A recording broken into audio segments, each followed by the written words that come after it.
Oh, and welcome back to our Japanese GP pyramid ranking. I'm Zoe. I'm here with Hannah. Hey. Thank you all for watching this video. We really appreciate it. Just start off strong off the bat. Anything you want to say before we jump into the official pyramid? Just hit that cute little bell so that you're subscribed and get notifications when we come hang out.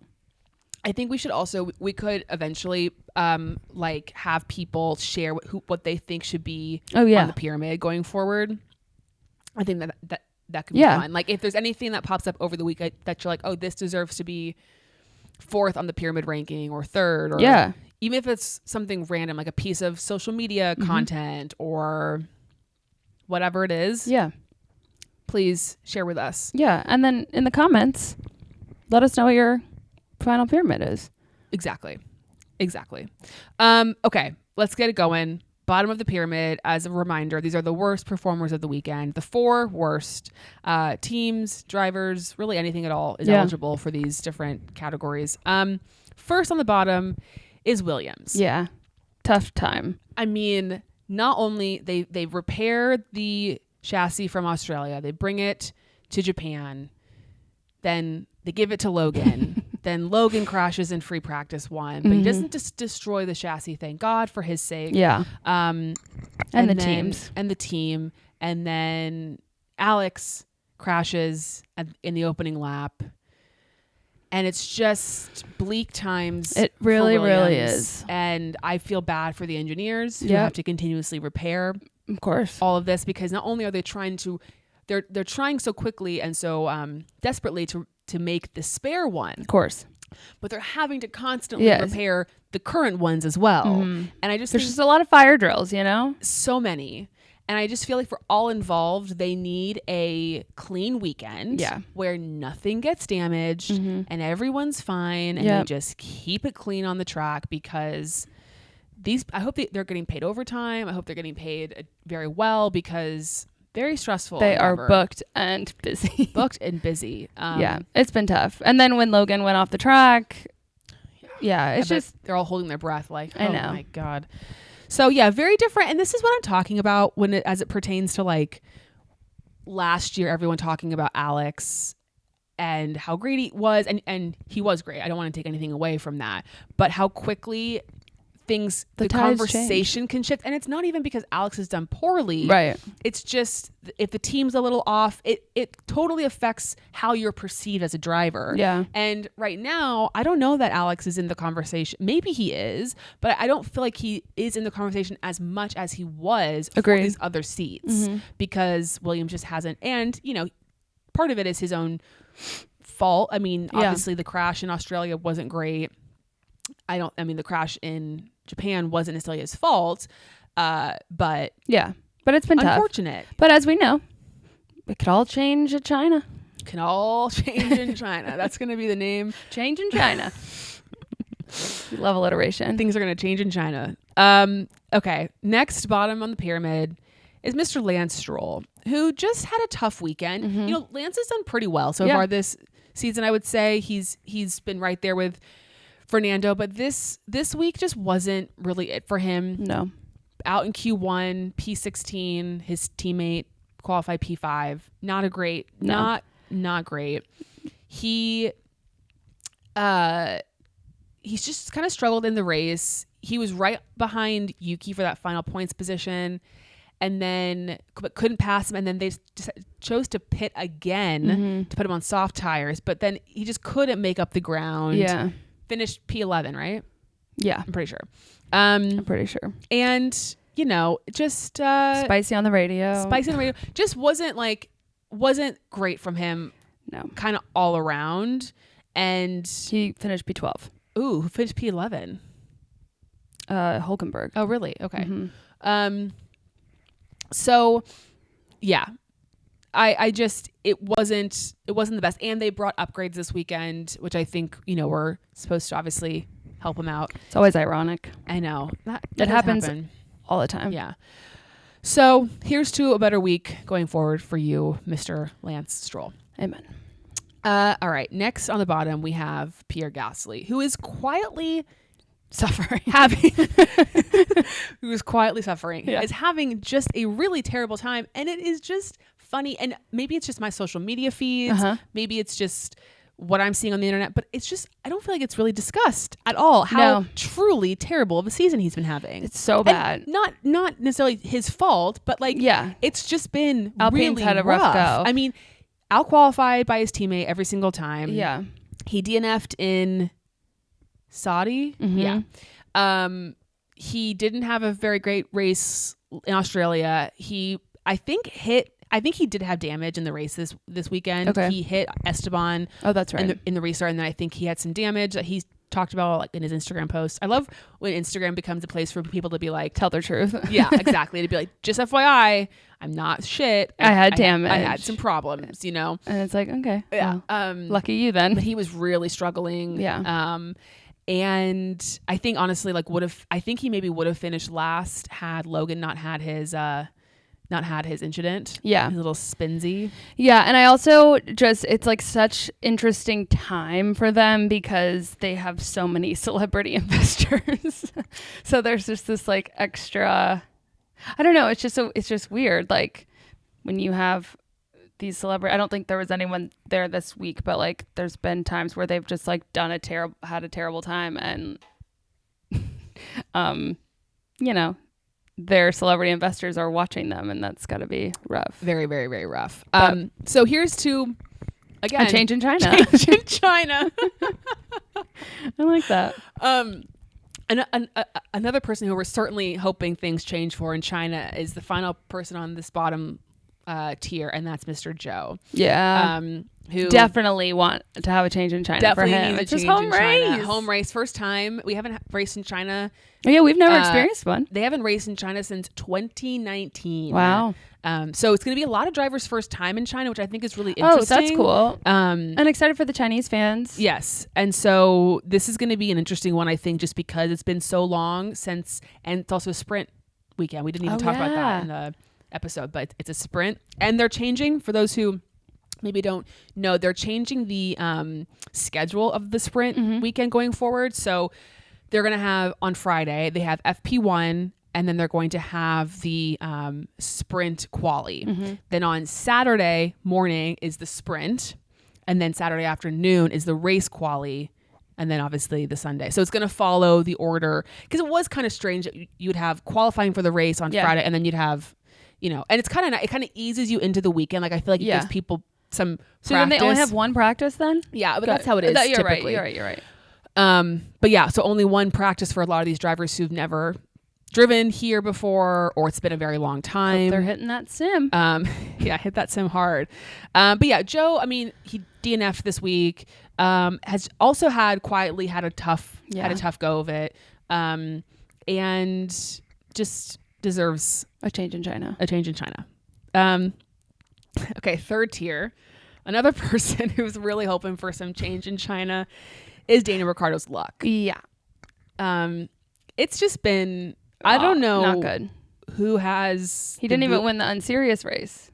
Nope. DQ'd. Yep. I don't know who has like the voodoo doll that's like, you know, poking him. Maybe it's Helmet. Does he want him to fail? Not sure. I don't know what his motives are. You know who it is? It's Cyril. No, Cyril loves Daniel. I know. He did get the tattoo. I miss him. God bless him. I'm going to need Daniel to get some evil eye. Yeah. I can give him this ring. Yeah. I was like, why are you flipping off the camera? No. I have an evil eye ring on. Well, we should send him something. Okay. He's in need of a strong weekend. A cleanse. Very much so. In need of a strong weekend. Yeah. And we're going to keep saying it until it happens, and it might never come. Yeah.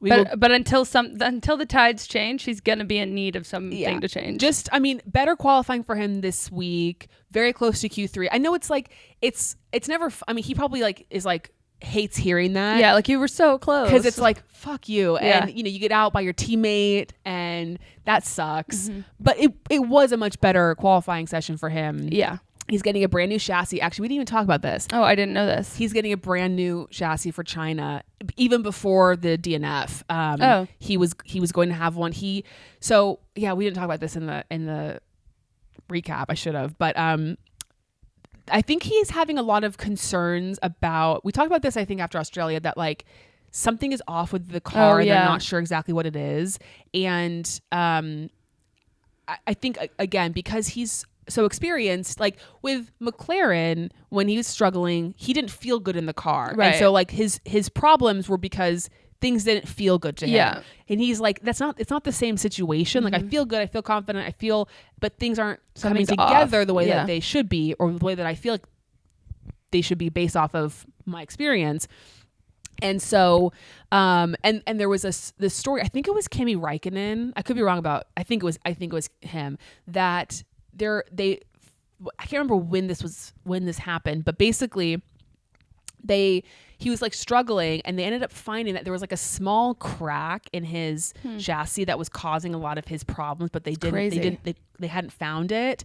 And so I think there might be some concern that like there's something that they've missed. Can't see, yeah. Because it is interesting. I actually went back, and if you looked at the Bahrain, and not that practice can tell you everything, but if you looked at the Bahrain practices, like FP1, FP2, FP3, Daniel finished ahead of Yuki in every single practice. Yeah. Like there was a weird like something went shifted. Yeah. Yeah.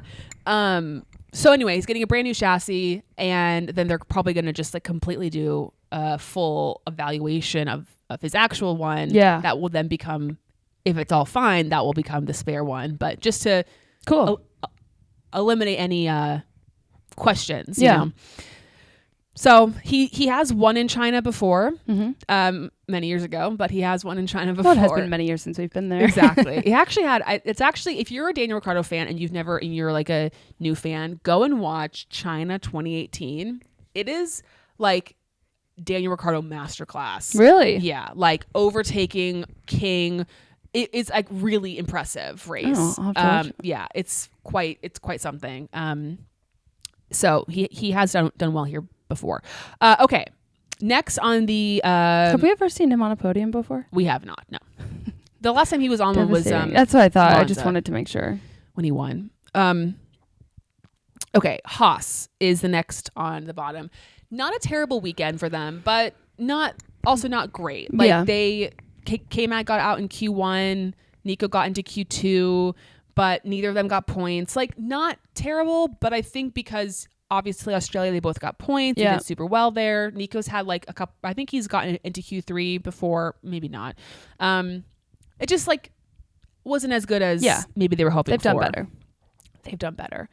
And then the last on the third tier, we have Mercedes, who's just quietly becoming the fourth fastest team on the grid. 100%. And that is not what you want. It's not that quiet either. It's pretty out in the open. Yeah. I mean, I know that George did pass Oscar in the final lap to be ahead of him, but Lando was well ahead of them. And it's just a rough time for Merc right now. Yeah, it's not good. Toto wasn't supposed to go to Japan. Yeah, but he heard Matt and Brian.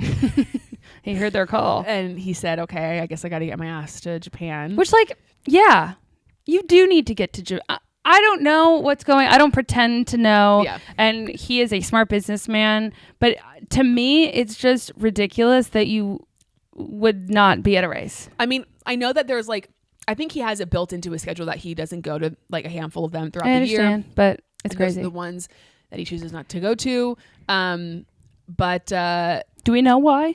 I'm assuming like we also know that Crofty's not doing 3 races this year. I think it's just like the demand of the travel and but does anyone else do that? And they might. I'm genuinely asking. I don't know about principals. I know because Toto's like CEO, principal, whatever. Because I guess Zach isn't at all of them. Yeah. So I don't know, but he was there. But it's just not looking good for them going forward. And actually, and this is interesting. I was like, wow, the parallels are crazy. I can't remember who it was. So if you remember who this was, tell me. But they were saying that George's like trajectory into Formula or into Mercedes is like Daniel's into Red Bull, which is to say that when Daniel got into Red Bull had just won 3 championships with Sebastian Vettel. Then he comes in his very first year in the Red Bull, and it's the start of the Mercedes dominance. And he beats 3-time world champion Sebastian Vettel his first year. George Russell comes in, Red Bull dominant era, the Merc dominance is over, beats his multi-time world champion teammate, but is just wrong place, wrong time. Darn. And it's like, is it ever going to get back to where, it's interesting. Tough pill to swallow. Tough, but things can change. Yeah. Okay, second tier. So this is very strong performers, but they were not quite perfect. First, we have Yuki Tsunoda, who just did what he had to do. Gets into Q3, knocks out his teammate, qualified P10, which is fine, but got there and then got that point for the Japanese fans. Did a great race, solid overtaking. Kept Lance behind him. Great pit stop. Complimentary. Just really brought it. Continues to bring it. Plus home race. You love to see it. Bravo, Yuki. And off the grid, he continues to serve. He serves. He's humorous, and he's humorous. I just like there's no notes. I don't have any notes for him. And then the next we have Charles Leclerc. Yeah. Tough qualifying. Has had a tough kind of go of it actually. A lot of chit chat on the internet. People saying stuff. Yep. Listen, I'm not here to get involved. You guys know my thoughts. But had a strong race. Yeah. And driver of the day, did a 1-stop, P4. He goes from P8 to P4. Carlos went from P4 to P3. So you tell me. Yeah. Also, the jeans. Dance Dance Revolution. Just continuing to just make life fun for us all, and off the track. Off the track. He does what he can. And the sun will shine. The sun will shine on Charles Leclerc. When he opens his ice cream shop. I have to believe that to be true. It's got to. It's got to. It's got to. Anything else to add about Mr. Chuck? Nah. Okay. And then top of the pyramid, should not be a shock for anybody, but it is Red Bull Racing. Good comeback after the Max DNF last week. Max gets pole position. Yep. Max wins the race, but then Checo also gets P2 in qualifying, finishes the race P2. Very solid race from all involved. And I think Checo has gotten himself in a good position to re-sign with Red Bull for next season. I don't know if it's a guarantee. Yeah. We'll have to wait and see. Checo did say, someone asked him when they thought they'd make a decision, and he said within the next month, which it seems soon for them. Early. Yeah, it does seem early, but well, I guess I know that sometimes people will re-sign around the Monaco time, but it still seems early because things can change so quickly, and will they end up regretting their decisions? But hard to say. So there you have it. That is the pyramid for the Japanese GP.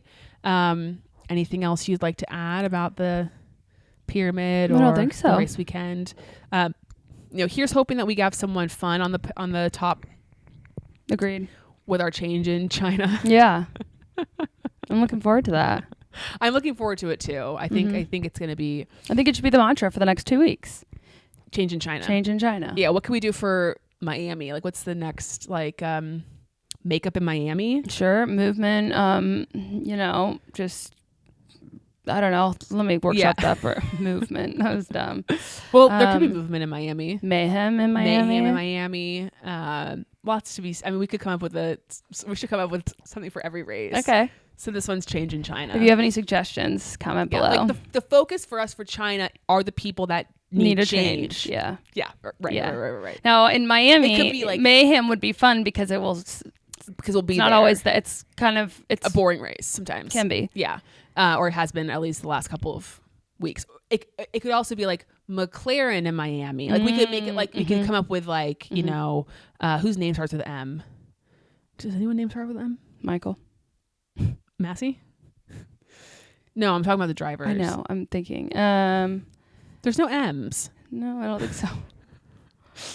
No. The mental math. No. Magnussen in Miami. I don't know. You know, there's room to play. There is. We'll keep you posted. Yeah. So change in China is Posted coming. in Miami. What? What'd you say? I said posted in Miami. Posted? Yeah, I know. I don't get it. There's nothing to get. Oh, It was down. That's why I didn't want to tell you again. Okay, I'm sorry. Okay, guys. Thank you for watching. We'll see you guys in 2 weeks for our change in China pyramid.